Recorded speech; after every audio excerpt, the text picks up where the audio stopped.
queridos irmãos, eu quero convidá-los a abrir a palavra em Efésios, capítulo 4, a partir do versículo 7.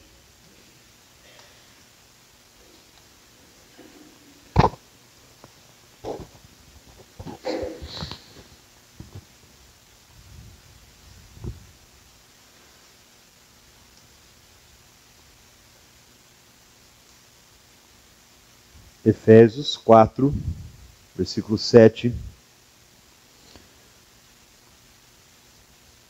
E a graça foi concedida a cada um de nós, segundo a proporção do dom de Cristo. Por isto diz: quando ele subiu às alturas, levou cativo o cativeiro e concedeu dons aos homens. Ora, que quer dizer subiu, senão que também havia descido até as regiões inferiores da terra? Aquele que desceu é também o mesmo que subiu acima de todos os céus, para encher todas as coisas. E ele mesmo concedeu uns para apóstolos, outros para profetas, outros para evangelistas e outros para pastores e mestres, com vistas ao aperfeiçoamento dos santos, para o desempenho do seu serviço, para a edificação do corpo de Cristo, até que todos cheguemos à unidade da fé e ao pleno conhecimento do Filho de Deus, à perfeita varonilidade, à medida da estatura da plenitude de Cristo, para que não mais sejamos como meninos, agitados de um lado para o outro, levados ao redor por todo o vento de doutrina, pela artimanha dos homens, pela astúcia com que induz ao erro. Mas seguindo a verdade em amor, cresçamos em tudo naquele que é a cabeça, Cristo, de quem todo o corpo bem ajustado e consolidado pelo auxílio de toda junta, segundo a justa cooperação de cada parte, efetua o seu próprio aumento para a edificação de si mesmo em amor. Podem manter esse texto aberto, por favor, irmãos. O nosso assunto é governo bíblico. Hoje o nosso assunto, queridos irmãos, ele pode parecer que não é de comum interesse de todos, mas é sim, ele é muito importante. Hoje eu quero tentar responder algumas perguntas aqui, como por exemplo, ainda existem apóstolos? A frase, não toqueis no meu ungido, aplica-se nos dias de hoje? São coisas comuns que do nosso dia a dia hoje, no meio cristão.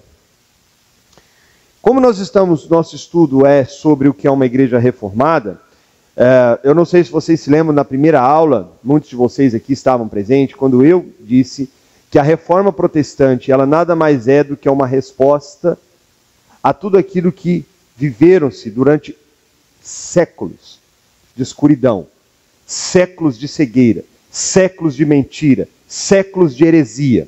A reforma protestante, na verdade, é um resgate ao Evangelho, ao puro e simples Evangelho.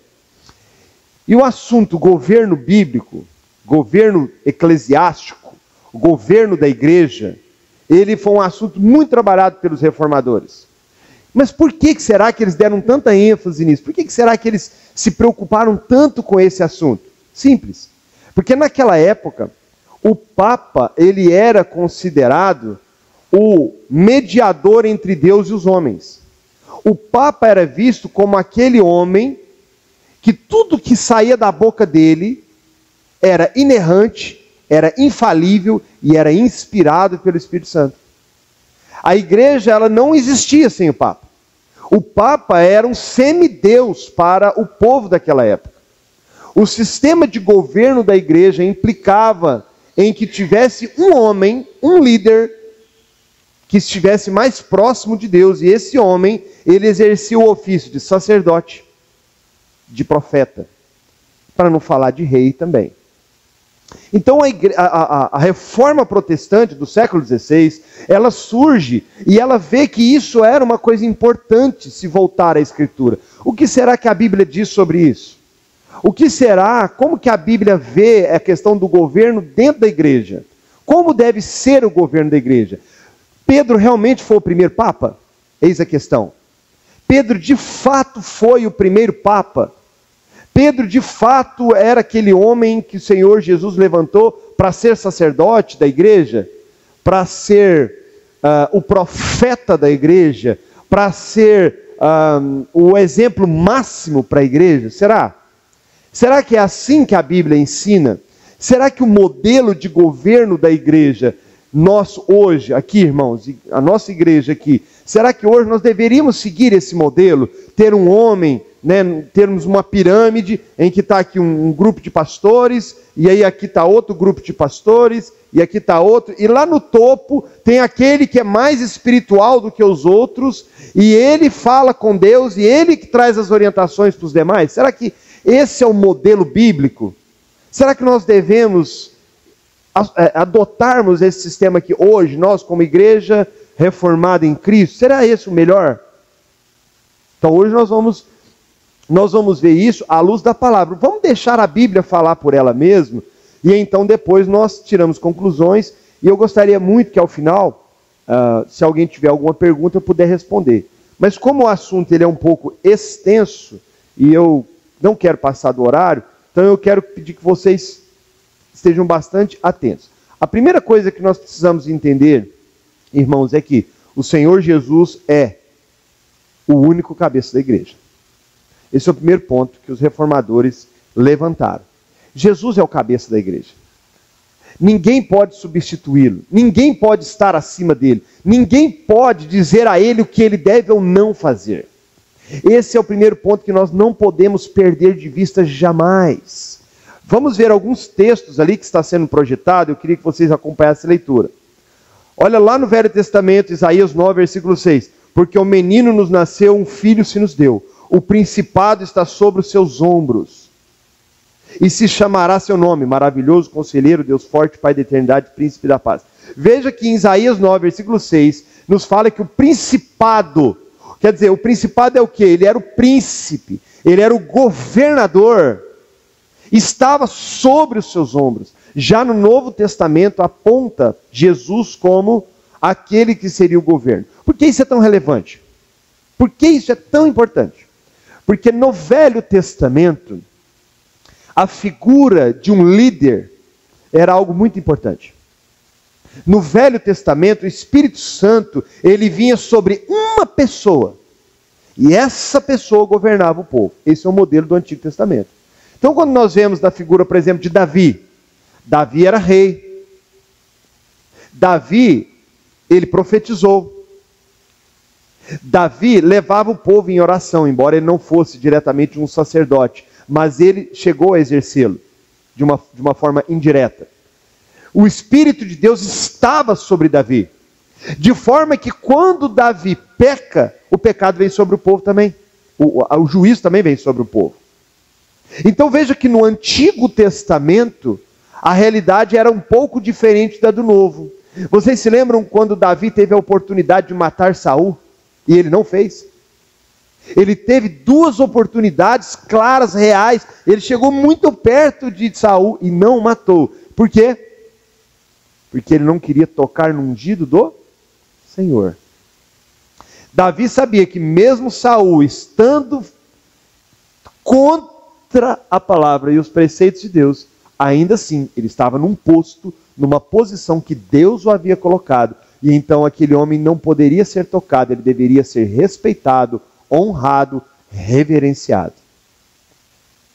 Então, no próprio Velho Testamento, em que era desta forma um sistema patriarcal, um sistema sacerdotal, um sistema de governo centralizado, nesse mesmo contexto o Senhor diz, em Isaías, no Velho Testamento, que o principado está sobre os ombros de Jesus Cristo, que viria só 700 anos depois.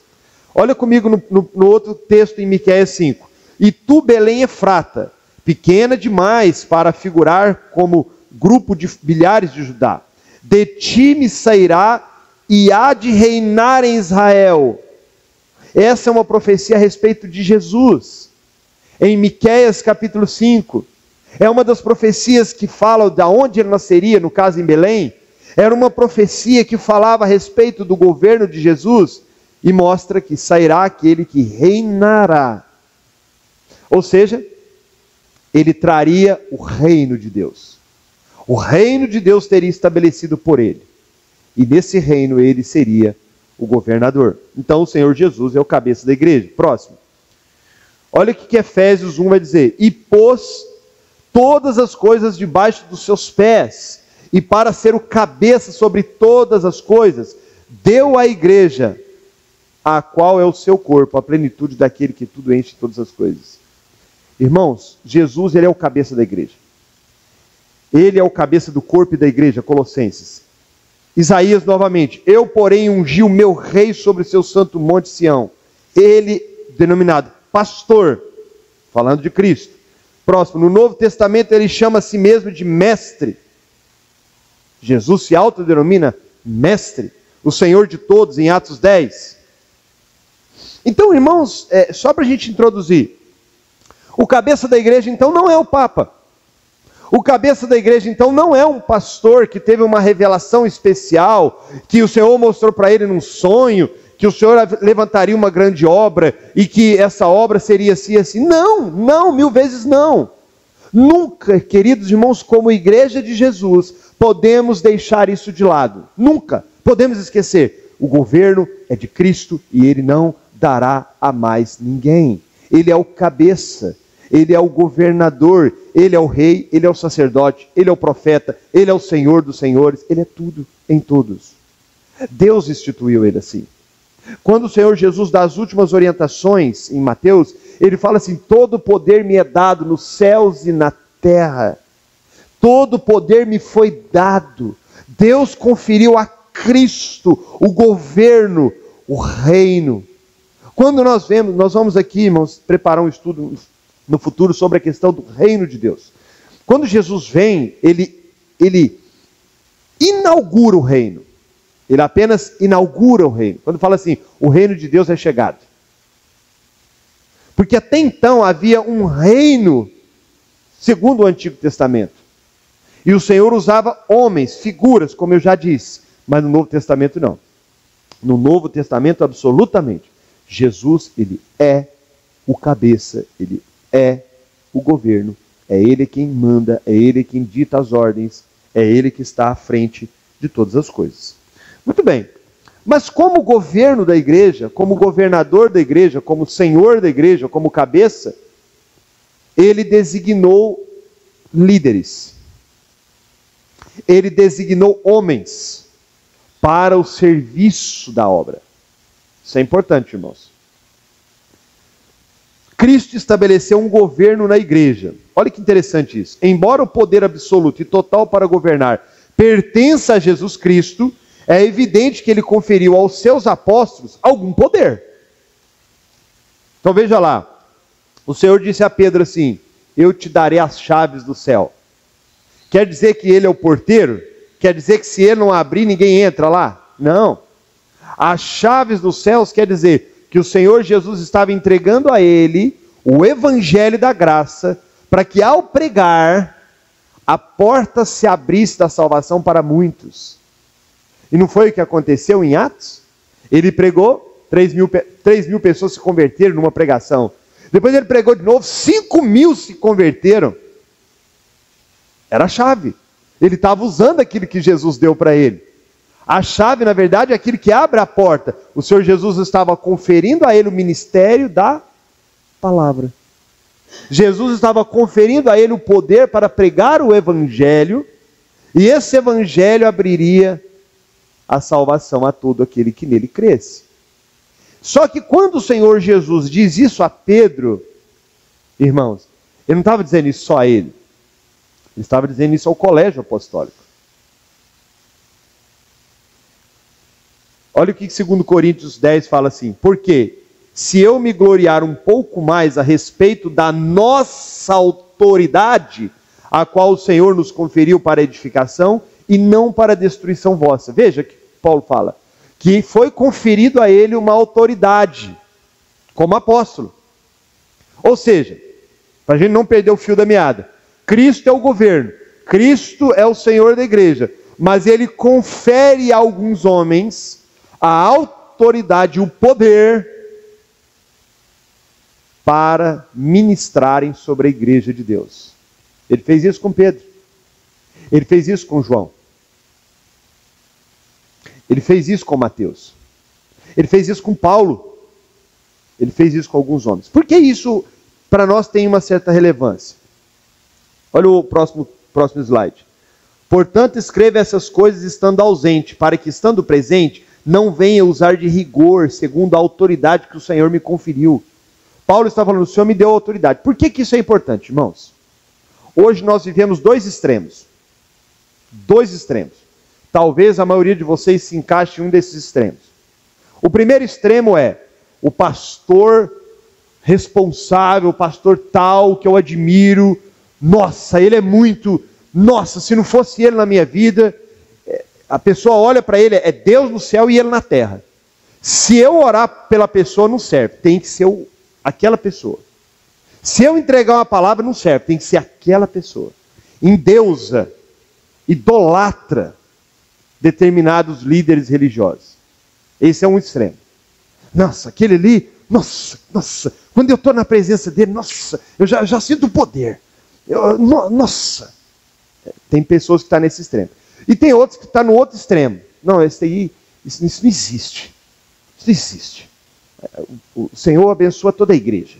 Esse negócio de pastor, esse negócio de presbítero, isso aí não existe. Eu não me curvo diante de homens. Eu não conto a minha vida para homens. Eu não dou minha satisfação na minha vida para homens. Olha, isso aí para mim é tudo uns charlatões. Isso aí é tudo, eles só querem o seu dinheiro. Olha, então são dois extremos. Uns dão muita ênfase, muita idolatria no homem. Outros, não, isso não existe. Isso aí foi criado para amedrontar as pessoas. Isso é coisa do Antigo Testamento. Então vamos deixar a Bíblia falar. Eu acho que a Bíblia, ela fala por si só. Eu não preciso falar muito, né? Então veja que o apóstolo Paulo, ele fala em dois textos aqui que nós separamos, que foi dado a ele uma autoridade. Quem deu essa autoridade a ele? Foi Pedro? Foi Tiago? Não. Foi o próprio Cristo que se revelou a ele no caminho de Damasco. Foi o próprio Senhor Jesus que disse a ele, olha, eu vou te usar entre os gentios para ganhar muitas almas. E eu vou te mostrar o quanto você deve padecer pelo meu nome. E o Senhor Jesus falou com Paulo coisas que ao homem são inefáveis. Não dava para escrever tudo que ele viu. Ele foi levado ao terceiro céu. E ele diz assim, aquilo que eu não aprendi de homem nenhum. Eu não consultei a carne, eu não consultei o sangue, mas foi me dado por revelação de Jesus Cristo. A autoridade que o Senhor concedeu a ele, que o Senhor conferiu a ele. Então, naturalmente, o ofício apostólico era extraordinário. O que essa palavra quer dizer, extraordinário? Extraordinário quer dizer, nós temos o que é ordinário,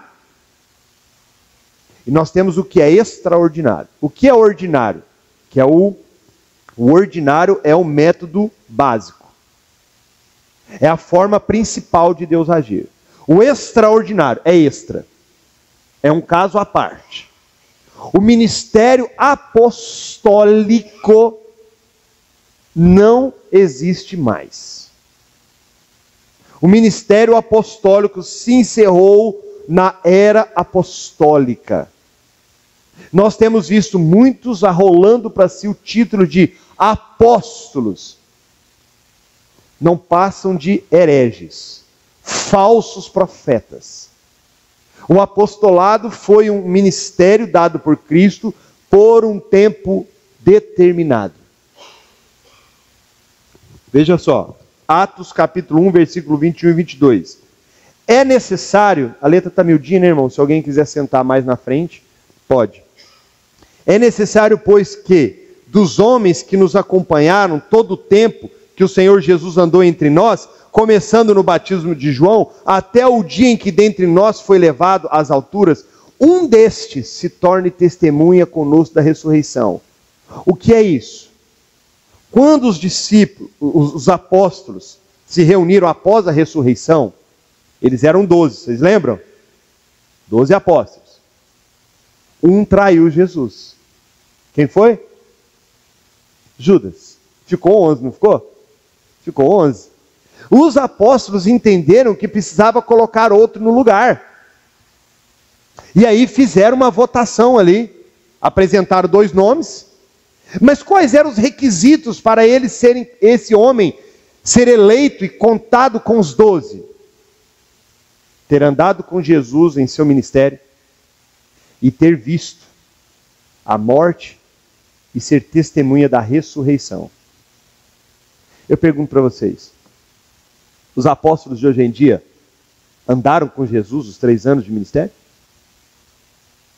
Os apóstolos de hoje em dia viram a ressurreição? Estavam lá? Esse era o requisito. Mas alguém pode argumentar, mas e Paulo? E Paulo? Paulo não estava lá. Paulo não andou com Jesus. Sim, é verdade. Por isso é que o próprio apóstolo Paulo, ele fala que ele era meio que como um abortivo. Ele mesmo fala. Ele fala assim, ele está querendo dizer assim, olha, eu vim fora do tempo, eu vim fora da hora. Mas veja que Jesus se revelou a ele pessoalmente no caminho de Damasco. Pessoalmente. E a Bíblia diz, irmãos, lá em Gálatas, que ele esteve 3 anos na presença do Senhor, antes de iniciar seu ministério, e foi lá que o Senhor concedeu a ele, levou ele ao 3º céu, mostrou para ele coisas inefáveis, falou com ele pessoalmente. Por isso que ele fala, eu não consultei a Pedro, eu não consultei a homens, eu recebi por revelação. Então o apóstolo Paulo, ele diferencia de qualquer outro. Por quê? Porque Jesus, de maneira pessoal, o Jesus ressurreto, se revelou a ele, comissionou a ele. O que quer dizer a palavra apóstolo? Missionário. Missão. Que tem uma missão. Então, nesse sentido, presta atenção, irmão, nesse sentido, Deus pode levantar homens com similaridades? Sim, com certeza. Claro, com certeza. Mas esses homens não serão nomeados, não poderão ser nomeados apóstolos. Os apóstolos foram para aquele momento, para aquele tempo. Então eu digo a vocês, irmãos, isso com temor no coração. Tá? Nós, igreja, nós estamos trazendo ensinos aqui para os irmãos que não é possível que nós vamos continuar na ignorância. Não é possível que a gente vai continuar colocando copinho com água em cima da televisão. Até porque nem dá, a televisão hoje em dia é fininha, não dá para pôr mais copo em cima. Não é possível, irmãos. Próximo. Porque a mim, 1 Coríntios capítulo 4, versículo 9. Porque a mim me parece que Deus me pôs a nós, os apóstolos, em último lugar, como se fôssemos condenados à morte, porque nos tornamos espetáculo do mundo, tanto a anjos como a homens. No entanto, Cristo instituiu outros ofícios de governo na igreja, que são ordinários e permanentes. Esses aqui são permanentes. Que são, olha lá, olha o texto que nós lemos hoje, irmãos. Efésios capítulo 4. Agora vamos falar um pouquinho desse texto aqui. Efésios capítulo 4, versículo, a partir do verso 8 que nós lemos, nos falou assim. Por isso diz, quando ele subiu às alturas, levou cativo o cativeiro e concedeu dons aos homens. O que quer dizer isso? Quando Jesus subiu ao céu, quando Jesus morreu, ressuscitou e subiu, ele levou cativo o cativeiro, ou seja, tudo aquilo que nos impedia de servirmos a ele foi levado, foi quebrado, foi destruído. Não há mais impedimento algum. Todo o poder foi dado a Cristo nos céus e na terra. Não há mais impedimento algum. No Velho Testamento existia muitos impedimentos. Ou você tinha que ser da tribo de Levi, ou você tinha uma série de requisitos. No Novo Testamento não. O Espírito de Deus está sobre toda a igreja. O Espírito Santo está sobre todo o povo de Deus. Tanto dos que presidem, que governam, quanto sobre toda a igreja de Deus. Isso é importante, essa mudança do Velho para o Novo Testamento. para maior compreensão. Hoje, os jovens que estão chegando agora podem ser cheios do Espírito Santo. As irmãs, as mulheres, podem ser cheias do Espírito Santo. Podem evangelizar, podem falar de Jesus Cristo, podem ser grandes ganhadores de almas. Não há impedimento para isso. Em hipótese alguma, em momento algum. A tarefa da grande comissão, o que é a tarefa da grande comissão? Ide por todo mundo, pregai o evangelho, ensinando-as a guardar tudo que vos tenho ensinado. Ide, pregai. Esta é a tarefa da grande comissão. Essa tarefa da grande comissão, ela não está restrita aos presbíteros e pastores. Ela é para toda a igreja. Ela é para todos nós. Por quê? Porque o Espírito Santo está sobre todos nós. O Espírito Santo, no dia de Pentecostes, queridos irmãos, ele não veio só sobre Pedro. Ele não veio só sobre os apóstolos ali reunidos. Veio sobre toda a congregação. E aqui é importante parar e refletirmos, irmãos. Somos uma igreja cheia do Espírito Santo? Você tem buscado essa experiência, irmão? Você tem buscado isso? Ou você é daqueles que só espera que alguém te traga uma palavra, alguém ore por você, alguém te dê um dom, alguém te entregue... Como é que é a sua experiência com o Senhor? Você realmente tem buscado isso? Você tem sido cheio do Espírito Santo? Tem orado para ser cheio do Espírito Santo? Tem orado para ser usado por Deus? Tem orado para Deus te capacitar? Tem orado para Deus fazer de você uma bênção? Nós somos privilegiados demais, irmãos. Nós somos muito privilegiados. Então o texto que nós lemos aqui, olha que o texto, voltando lá no texto, em Efésios capítulo 4, versículo 8, agora o 9. Ora, que quer dizer subiu, senão que também havia descido até as regiões inferiores da terra? Aquele que desceu, está falando de Jesus, né? É também o mesmo que subiu, acima de todos os céus, para encher todas as coisas. O que ele fez? Versículo 11.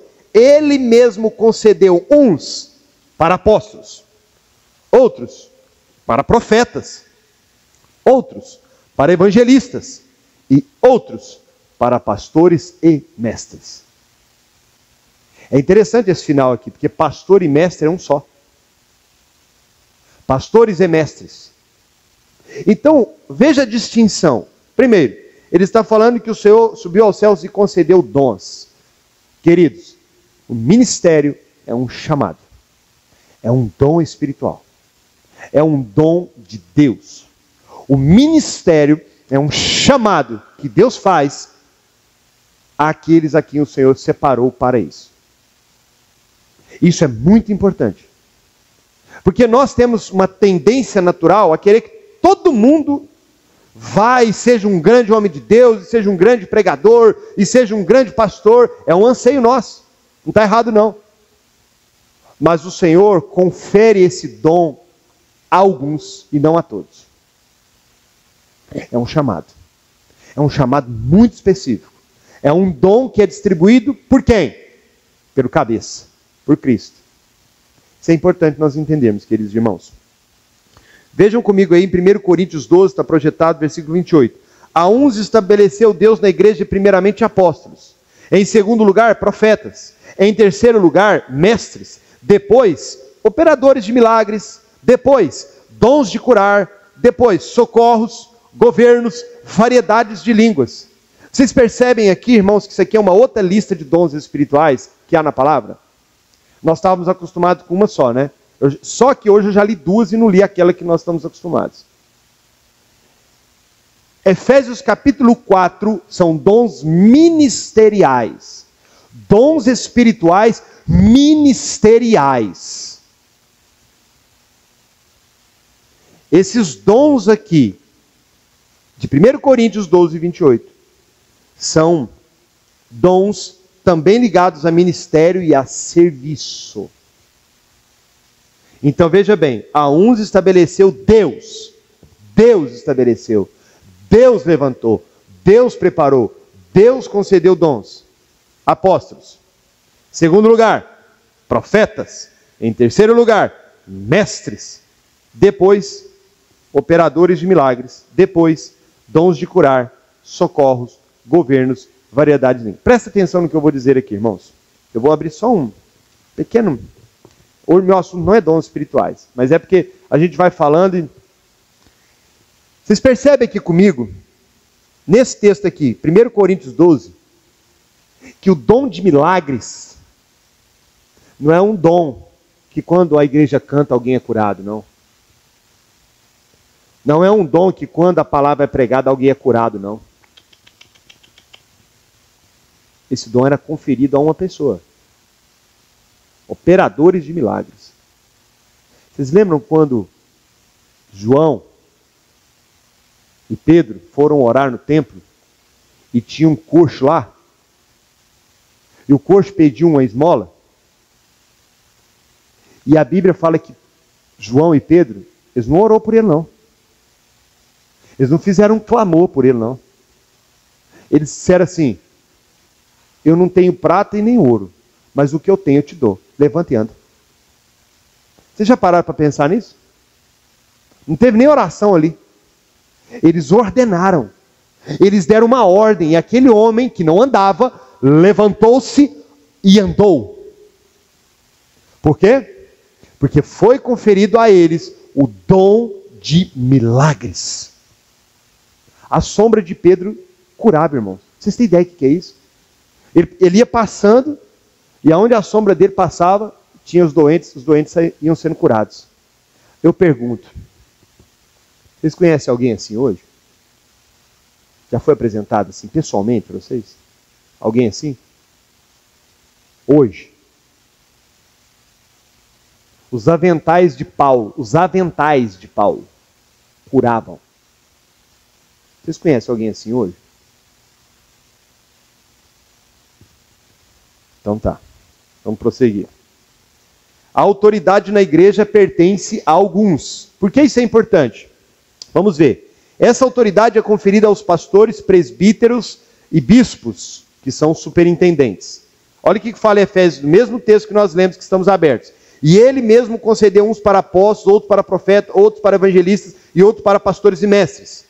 A ministração da ceia, do batismo, da atribuição que pertence apenas aos homens ordenados pelo Senhor. Portanto, ide e ensinai. Irmãos, hoje nós vivemos um tempo em que alguns meios evangélicos que querem introduzir outros tipos de governo na igreja. Eu acho até interessante. Eu até gosto de ler e estudar sobre. Mas eu não tenho como fugir da Escritura, irmão. A Bíblia é muito clara sobre a quem é confiado o governo da igreja. Não há lugar para pastoras no governo da igreja. Não existe isso na palavra. E por mais que alguns queiram argumentar usando a juíza Débora do Antigo Testamento, não dá, não encaixa. Tem que fazer um malabarismo. Não é porque a gente não quer, é porque, volto lá no começo, o cabeça é Jesus. E é Ele que deu as ordens. E não adianta eu querer mudar o que Jesus já estabeleceu. Esse foi o grande problema da Igreja Católica. Esse tem sido o grande problema da maioria das igrejas evangélicas. Querer mudar aquilo que o cabeça mandou. Próximo slide. Não desprezeis o dom que há em ti, o qual foi dado por profecia, por imposição de mãos do presbitério. A quem é dado o governo? Aquele a quem o presbitério impor as mãos, ordenar. Aquele a quem o presbitério da igreja entender, por revelação do Senhor, ou pela compreensão que é um chamado de Deus na vida daquela pessoa. Então Paulo fala assim: ninguém despreze você, Timóteo. O que você tem, porque Timóteo era jovem ainda, né? Era um pastor mais jovem. Ninguém te despreze. Olha, o que aconteceu com você? Você foi chamado, você foi separado. No português, a palavra presbítero provém do termo grego presbuterói, o que é muitas vezes traduzido por anciãos. Sob Cristo, os presbíteros, os anciãos, tinham autoridade para separarem a outros para esse sagrado ofício. Esses exemplos, olha lá o slide, irmãos, esses exemplos deixam claro que nos tempos dos apóstolos, nem todo membro da igreja existia poder e autoridade. Tal autoridade era algo exercido por oficiais regularmente designados dentro da igreja. Igreja não é democrática. Não existe democracia na igreja. Existe teocracia. O que é teocracia? Deus no controle. Deus no governo. E por isso Deus estabeleceu presbíteros.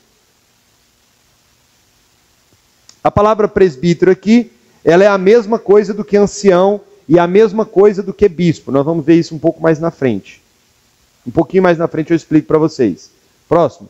O poder da igreja deve ser espiritual. O governo da igreja deve ser espiritual. Olha só isso aqui, irmãos, é importante. Dentro da igreja, o governo tem que corresponder à natureza espiritual do reino de Cristo. Disse Jesus, meu reino não é deste mundo. Se o meu reino fosse desse mundo, pelejaria os meus servos. O que é exatamente ser espiritual? Isso aqui é importante, irmãos. Eu vou explicar para vocês. Eu vou ler, mas eu vou explicar. O governo deve ser prescrito pelas Escrituras, sopradas pelo Espírito. Timóteo fala isso. Irmãos, se algum homem chegar a ser surpreendido em alguma ofensa, vós que sois espirituais, encaminhai o tal com espírito de mansidão. O serviço dos presbíteros é somente para agradar a Deus e beneficiar seu povo.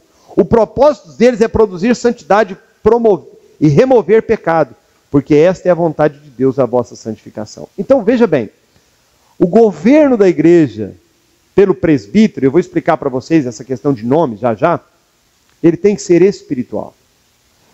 Por que isso tem a ver? Tem a ver que nós não estamos aqui para motivá-los. Tem a ver que nós não estamos aqui para ser psicólogos. Tem a ver que nós não somos médicos. Tem a ver que nós não somos advogados. Tem a ver que o nosso trabalho aqui é sermos espirituais. Mas muitas áreas dessas que eu falei, psicológicas, saúde, estão ligadas ao espiritual. Muitas áreas. E é aí que o governo espiritual entra. Olha o que o texto que nós lemos falou. Irmãos, se alguém chegar a ser surpreendido em alguma ofensa, vós que sois espirituais, encaminhai-o com espírito de mansidão. Cabe ao governo da igreja ser o mais espiritual possível, o mais próximo de Deus possível, o mais íntimo de Deus possível, o mais sensível às necessidades da igreja possível, o mais bíblico possível, o mais próximo de Cristo possível. E isso é desafiador, irmãos. Isso é muito desafiador. Porque apesar do Senhor levantar presbíteros, pastores, bispos, e eles serem nomeados para tal função, eles continuam sendo homens, passivos de caírem, passam por lutas, passam por problemas, passam por dificuldades, mas ainda assim precisam ser espirituais. O governo bíblico é para todos os tempos. Isso é importante porque vocês lembram que eu falei que o ministério de apóstolo foi para aquele momento?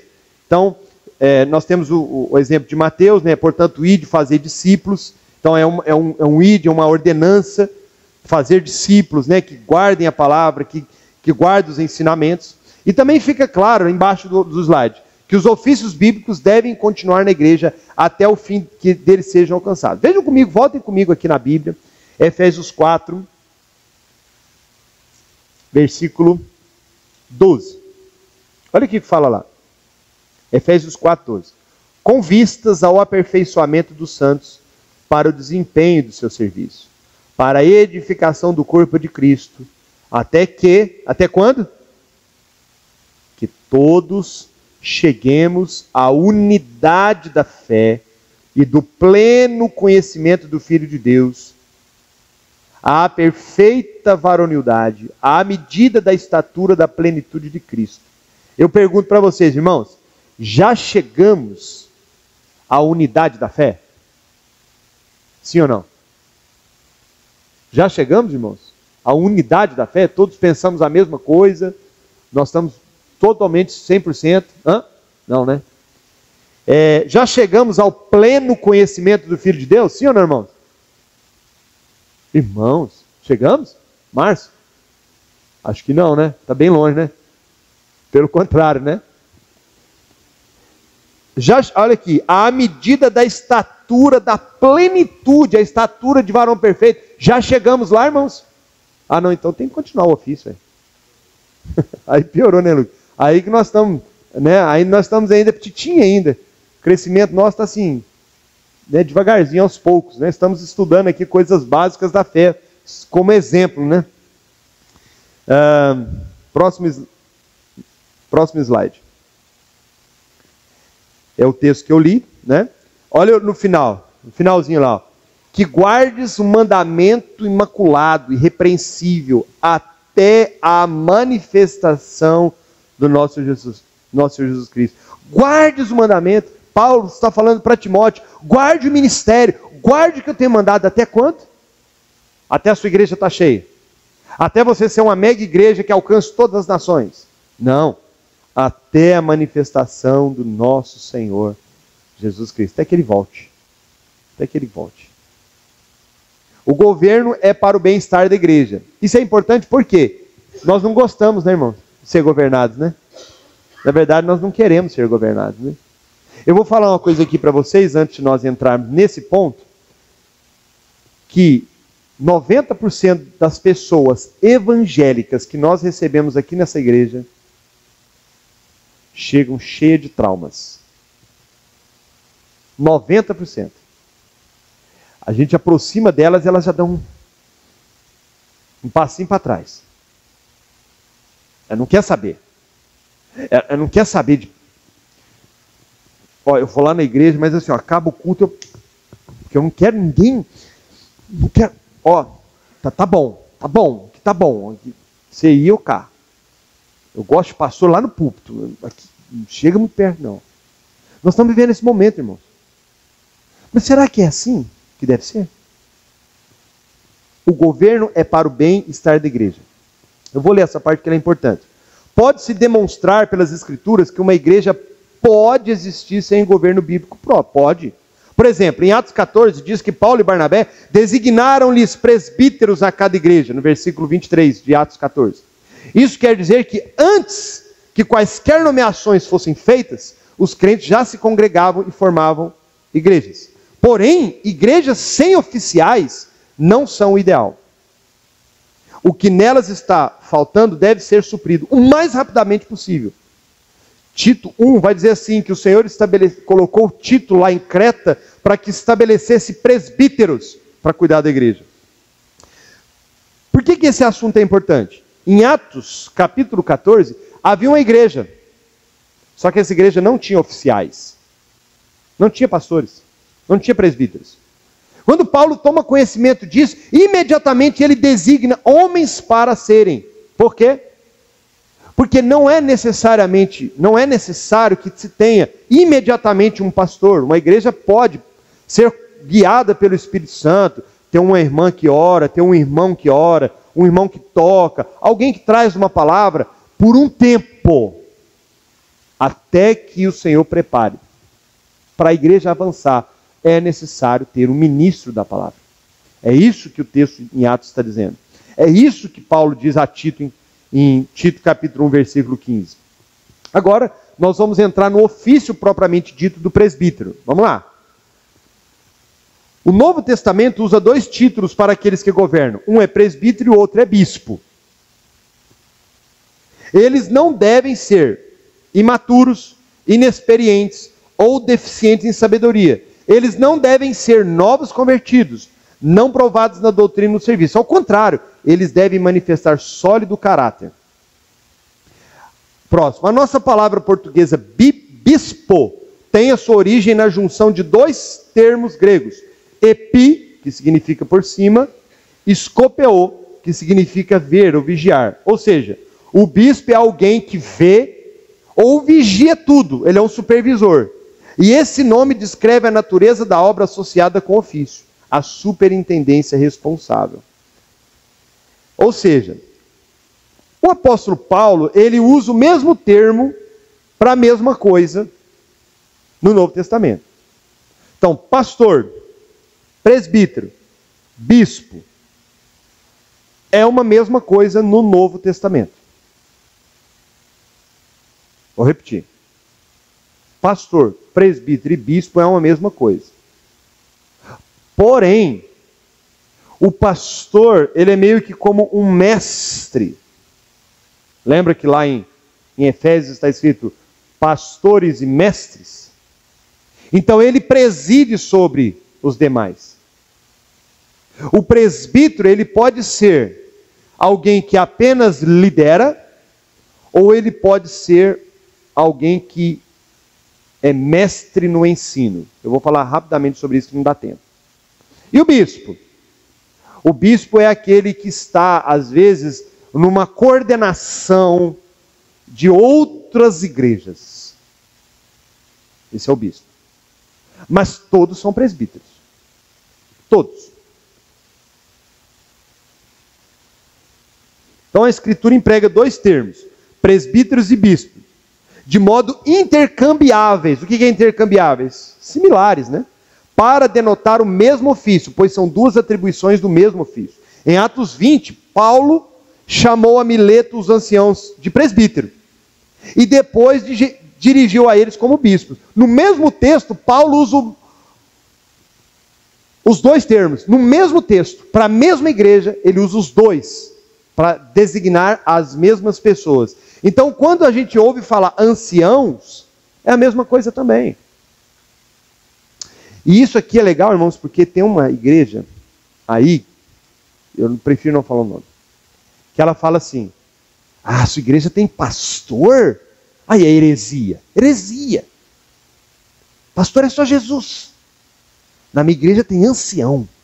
Ah, que legal. Só que ancião na Bíblia é a mesma coisa. Irmão,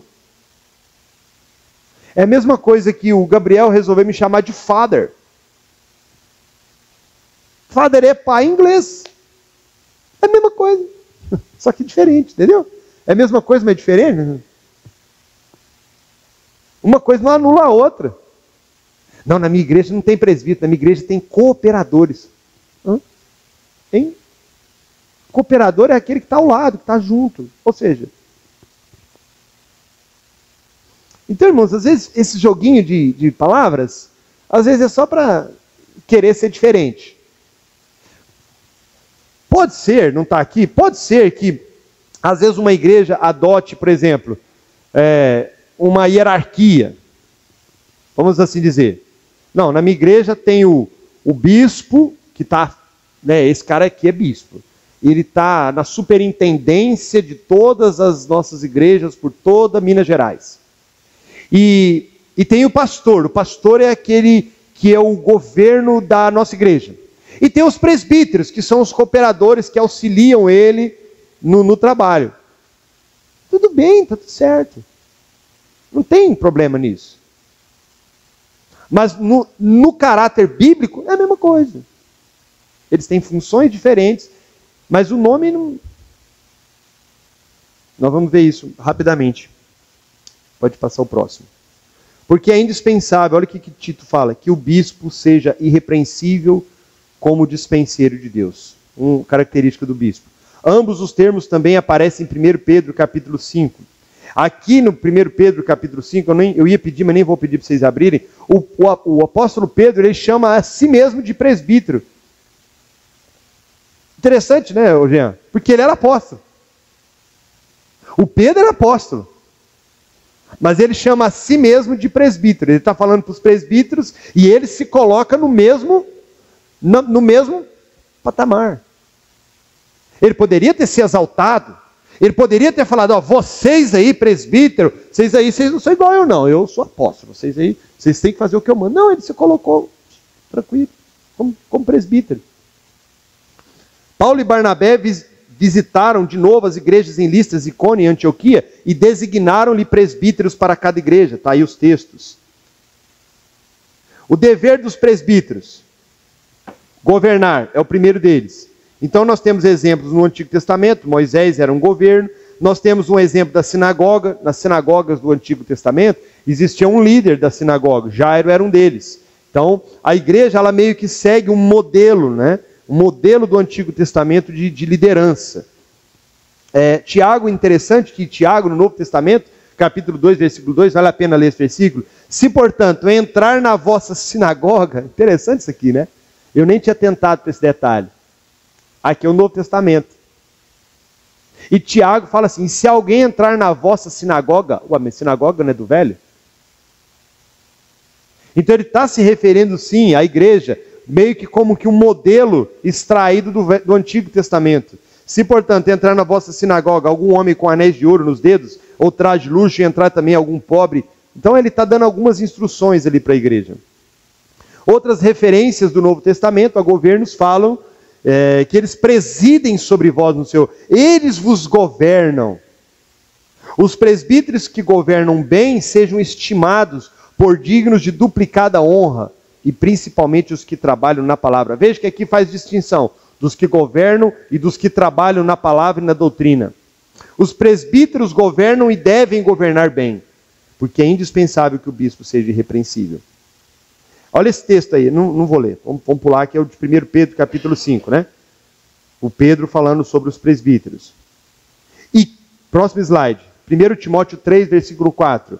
E que governe bem sua própria casa, um dos requisitos do presbítero, criando os filhos sob disciplina, com todo respeito. Versículo 5, pois, se alguém não sabe governar a própria casa, como cuidará da igreja de Deus? Isso aí, irmãos, desmonta aquela ideia de que o clero tem que ser solteiro, não pode casar. Não, são coisas que entraram dentro da igreja, que não tem nenhum respaldo bíblico, né? É uma prerrogativa do pastor. Paulo era solteiro, ao que tudo indica, tá, irmãos? Então, assim, é possível que um pastor seja levantado solteiro? É possível. Mas é um caso muito raro. É um caso, assim, quase de nazireado. Tá? É um caso muito raro. Tá bom? Não vamos entrar nesse aspecto hoje. O ministro da palavra. Então, o presbítero, ele preside, ele governa, é bíblico, viu, irmãos? Isso é bíblico, não é vontade nossa, não. O presbítero governa e ele também é um ministro da palavra. Ele deve ser o oficial que preside. Então, olha só, 1 Timóteo 5,17. Devem ser considerados merecedores de dobrados honorários os presbíteros que presidem bem, com especialidade, os que se afadigam na palavra e no ensino. Aqui, essa palavra honra quer dizer respeito, tá, irmãos? Respeito. Respeito é totalmente diferente de veneração. Respeito é o que a Bíblia exige da igreja em relação aos presbíteros. A responsabilidade dos presbíteros mestres. Então eu falei dos que presidem, dos que governam. Aqui já são os mestres. Ou seja, a responsabilidade. 1. Tomar o encargo geral da igreja. Eu vou pular isso aqui tudo, irmãos, porque o tempo já é avançado. 2. Ensinar fielmente a verdade. 3. Ministrar as ordenanças. Quais são as ordenanças, irmãos? Já ensinei isso aqui. 2. Obrigado. Ceia e batismo. Então, os presbíteros, pastores, bispos são os responsáveis por ministrar as ordenanças. 4. Orar pela igreja. 5. Assistir os atribulados ou abatidos. 6. Defender a igreja contra o mal.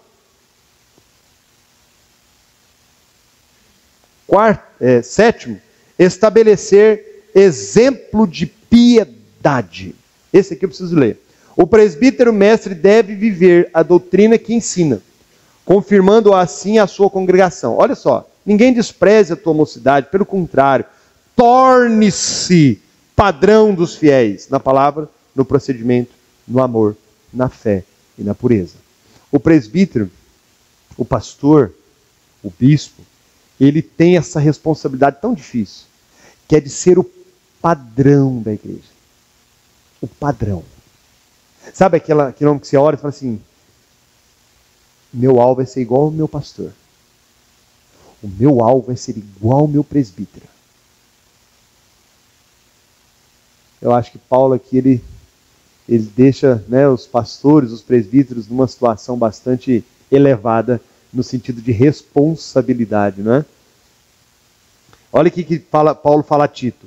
Torna-te pessoalmente, torna-te, Tito, você mesmo, padrão de boas obras. No ensino, mostra integridade e reverência, linguagem sábia, irrepreensível, para que o adversário seja envergonhado, não tendo indignidade nenhuma que dizer a nosso respeito.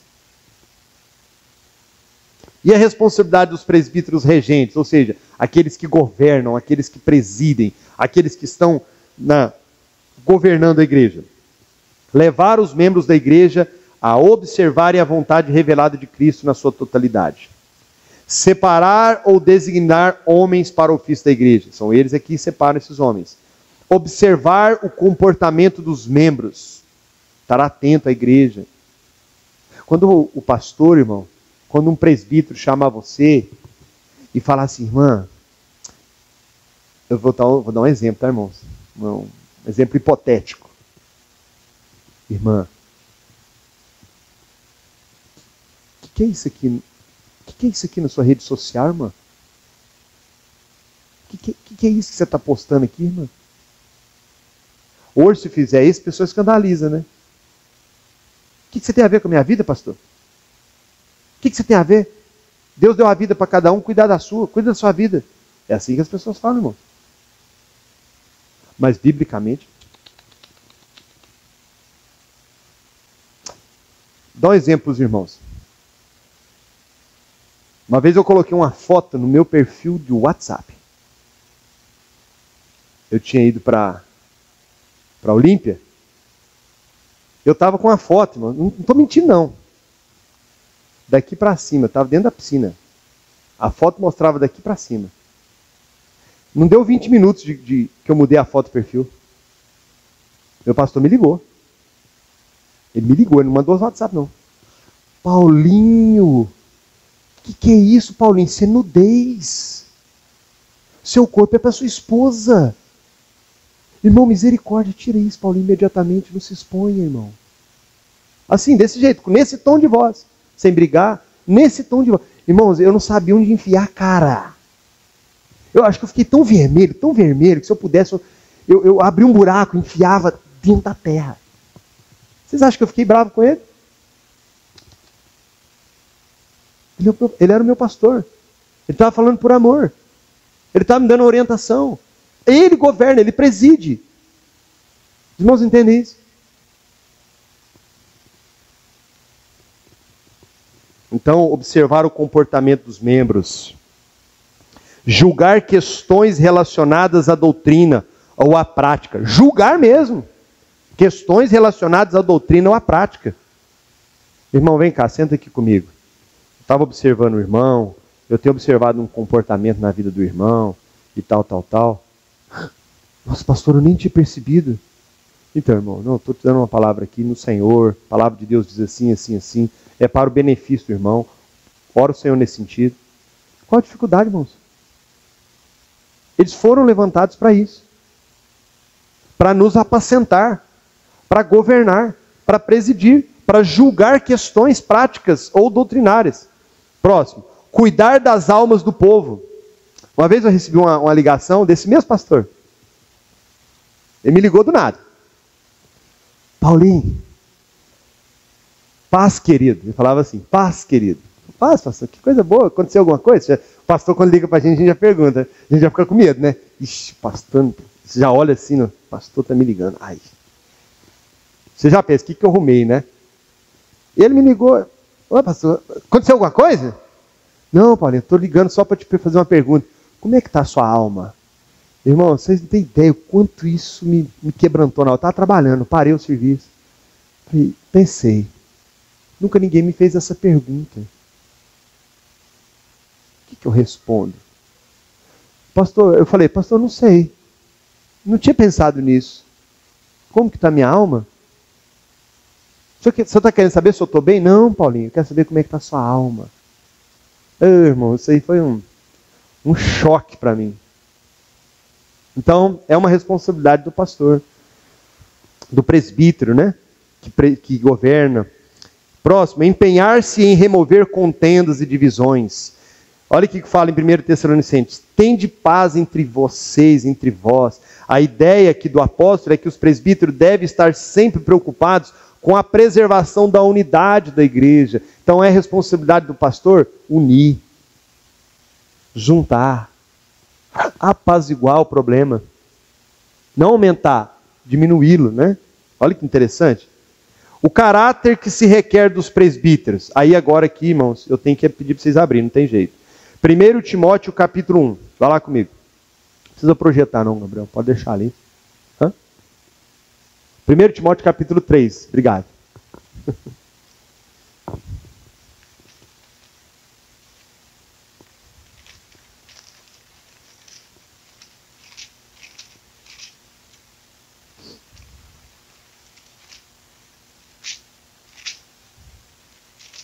Primeiro Timóteo capítulo 3. Olha o que fala, irmãos. Eu quero que vocês, isso aqui é uma coisa que vocês precisam saber, tá, irmãos? Não, isso aqui não é assunto só de homens ou de presbíteros, não. Isso é assunto da igreja. 1 Timóteo capítulo 3. Diz assim, ó. Fiel é a palavra. Se alguém aspira o episcopado, episcopado é ser pastor, ser presbítero, bispo. Excelente obra almeja. Primeiro ponto. Léo, você quer ser pastor? Você tem esse direito de querer ser. Você tem esse direito. E você estará almejando uma boa coisa. Não é uma coisa ruim, não. Às vezes a gente tem aquela ideia assim, não, mas isso aí não. Se o Senhor quiser, não, se você deseja uma coisa boa. Está aqui na palavra. Vamos continuar. É necessário, portanto, Léo, já que você quer tanto, que o bispo seja irrepreensível, esposo de uma só mulher, temperante, sóbrio, modesto, hospitaleiro, apto para ensinar, não dado ao vinho, não violento, porém cordato, inimigo de contendas, não avarento, e que governe bem a sua própria casa, criando os filhos sob disciplina, com todo respeito, pois se alguém não sabe governar a própria casa, como cuidará da igreja de Deus? Não seja neófito, para não suceder que se ensoberbeça e incorra na condenação do diabo. Pelo contrário, é necessário que ele tenha bom testemunho dos de fora, a fim de não cair no opróbrio e no laço do diabo. Há só alguns pontos que precisam ser esclarecidos, porque o resto é muito claro, né? Então vamos lá. É necessário que ele seja irrepreensível. O que é irrepreensível? É alguém que a gente olha e fala assim, olha, o cara é ilibado, tem uma vida ilibada, é um cara honesto, é um cara reto, é um cara dedicado, é um cara amoroso, é um cara... Não tem o que falar. Isso é diferente de perfeito, irmãos. Não existe ninguém perfeito. Se vocês estiverem buscando perfeição no pastor ou no presbítero, vocês vão ter uma tremenda decepção. Não quer dizer perfeição. Irrepreensibilidade é diferente de perfeccionismo. É diferente. Nós estamos num processo de crescimento, de amadurecimento, de aperfeiçoamento. Então são coisas diferentes, tá? Não dá para entrar muito no assunto. Esposo de uma só mulher. Esse texto aqui, existe dupla interpretação. Então, o esposo de uma só mulher, casado com uma mulher só para toda a vida, acabou, ponto final. Não tem acordo, é o que está escrito aqui, acabou. Literal, do jeito que está aqui. Não é passivo de interpretação, morreu, acabou, é isso que Paulo quis dizer. Segunda interpretação, em função do paganismo da época e dos homens que tinham várias mulheres, o apóstolo Paulo ele está dizendo, olha, que ele tem uma só. Mesmo que seja a segunda, mas que seja uma só.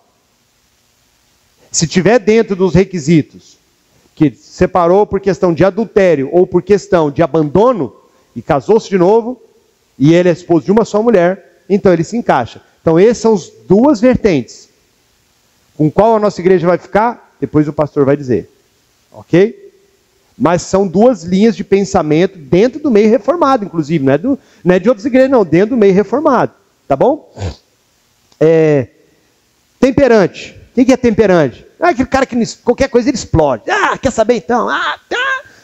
Não. Equilibrado, temperante. Né? E o outro ponto que eu queria dizer aqui, ó. Não neófito. O que é um neófito? Uma palavra que a gente não usa, né? Neófito. É novo convertido, né? Chegou agora na igreja, novo na fé, né? Chegou agora.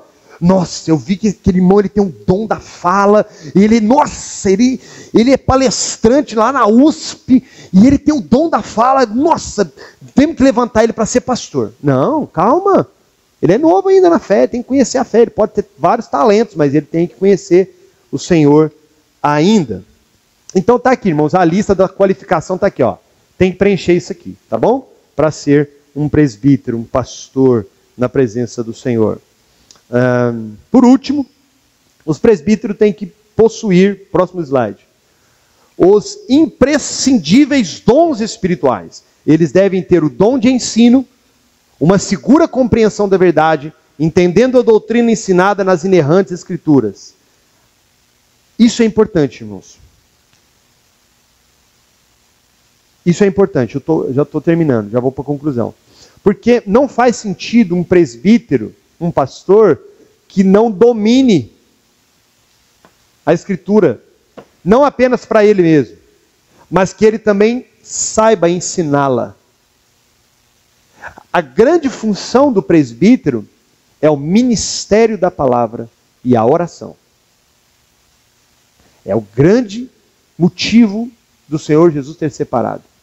É o ministério da palavra e da oração. Conclusão. Pode pular. O papel deles é pastorear o rebanho.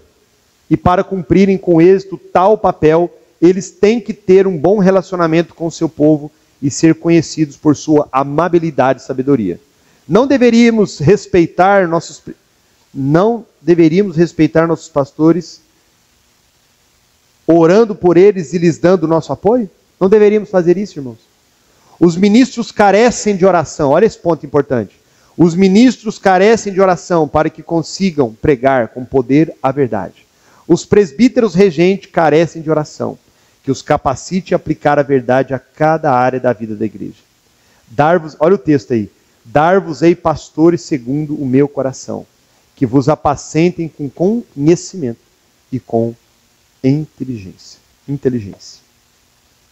Bom, eu tive que passar rápido por alguns textos, eu tive que pular algumas coisas, porque o assunto é bem vasto, né? Eu tinha falado, né, Lucas, que o assunto seria bom até em 2 aulas. Eu quero só terminar dizendo o seguinte, hoje nós temos a figura do diácono, que é bíblica, né? Atos capítulo 9, vai dizer que a igreja, como ela cresceu muito, os pastores precisavam havia certas necessidades da igreja que o pastor ele não estava dando conta, como por exemplo cuidar das viúvas, cuidar dos órfãos, visitar os enfermos. E então surge na igreja a figura do diácono, que é aquele que emerge, aquele que surge a partir de uma necessidade local. O diácono ele surge a partir disso. O diácono não é ministério. O diácono ele não faz parte de uma hierarquia ministerial, vamos assim dizer. Ele é alguém digno de respeito, digno de honra, colocado numa posição elevada no corpo de Cristo, mas ele é um serviço. Ele é chamado, né? Eu fui diácono, acho que 11 anos, eu perdi até a conta. 11 anos como diácono. Para servir mesmo, né, Lucas? Para auxiliar, para visitar, para orar, para ver se o irmão está precisando de uma cesta básica. Olha, a irmã lá está com o irmão no hospital, vou ficar lá. A irmã não pode ir lá, eu vou lá dormir com ele lá no hospital. Né? O irmão lá está precisando de um medicamento, me dá essa receita aí. Aí ele vem na gente, no pastor, né? Pastor, estou com a irmã aqui com a receita, ela não tem dinheiro, nós precisamos ajudar ela. O diácono é aquele cara que é o primeiro a abraçar, que está ali, que está com o olhar, ele é os olhos do pastor, ele traz as informações para o pastor, o pastor delega, ele vai, ele faz, e nós temos 2 diáconos incríveis aqui na nossa igreja e devemos orar muito por eles. Então, biblicamente falando, irmãos, o ofício do presbítero, do pastor, ele não tem necessariamente que ser um diácono para ser um presbítero. Ele não tem que, para chegar lá, primeiro ele é obreiro, ele é um excelente obreiro, depois ele é um excelente diácono, e depois que ele se torna um grande diácono, aí ele é levantado a presbítero. Isso não é bíblico. A quem o Senhor chamou para o ministério, é para o ministério. Ele pode ser um obreiro, um pregador, e de repente o Senhor comissiona ele, pastor. Não há na Bíblia. Ele pode ser um diácono e depois um presbítero? Claro, também, mesma coisa. Não há uma regra. Entende? Um diácono pode vir a ser um presbítero. Um obreiro também pode vir a ser um presbítero. É o conselho que vai trazer essa questão. Nós temos visto o irmão apresenta características de um ministério, características de um presbítero, ou características de um diácono. Nós estamos precisando de um diácono. Para quê nós estamos precisando de um diácono? Não, nós estamos precisando de um diácono para cuidar, né? Nós estamos com um grupo aí de mulheres enfermas e não há, né? Então nós precisamos de mais um diácono. Nós vamos separar, nós vamos chamar um irmão. O conselho vai definir, ver se é aquilo mesmo, se todos entendem que deve ser assim, se o Espírito Santo traz paz, se o Espírito Santo mostra concordância em relação a isso, nós vamos chamar o irmão, o conselho, né Lucas? Se preencha, lógico, né, nós vamos aqui, né? Muito bem lembrado, obrigado. Aqui no texto de Timóteo, a sequência é sobre as características do diácono. Em Atos capítulo 9 também vai falar. Então ele preenche os requisitos? Preenche. Né? O conselho entende pelo Espírito Santo que sim. Então nós vamos chamar o irmão. Então, é assim, meus irmãos. Tá? É assim. Então...